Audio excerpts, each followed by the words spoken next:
আজকে আমি আপনাদেরকে এমন একটা বাড়ি দেখাবো যেই বাড়ির প্রতিটা কোণে কোণে মৌমাছির চাক, মেইন ফটক থেকে শুরু করে দরজা জানালা এমনকি মূল গেট সব জায়গাতে মৌমাছির অস্তিত্ব আছে। তো লোকেশনটা প্রথমে আপনাদেরকে বলে দিই, লোকেশনটা হলো যশোর জেলার ঝিকরগাছা উপজেলার লক্ষ্মীপুর নামক গ্রামে। তো এইখানে মেম্বারের বাড়ি, মহিলা মেম্বারের বাড়ি বললেই হবে। এই বাড়িতে যেদিকে তাকাবেন সেদিকে শুধু মৌমাছির চাক আর মৌমাছির চাক। তবে একটা অবাক করা বিষয় হলো এই বাড়িতে অনেকেই বসবাস করে এবং প্রতিনিয়ত অনেকেই যাতায়াত করে, এই বাড়িতে আসে যায়, কাউকে কখনোই মৌমাছি আক্রমণ করে না।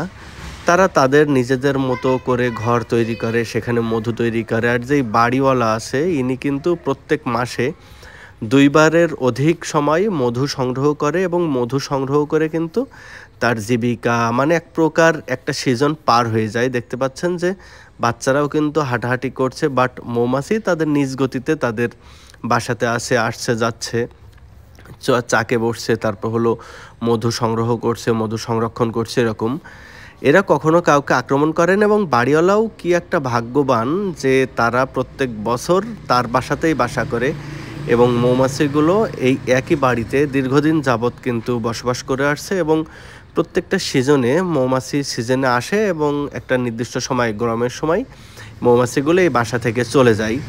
আবারও শীতের সময়ে তো এই মৌমাছিগুলো আসলে এই বাসাতে আসে।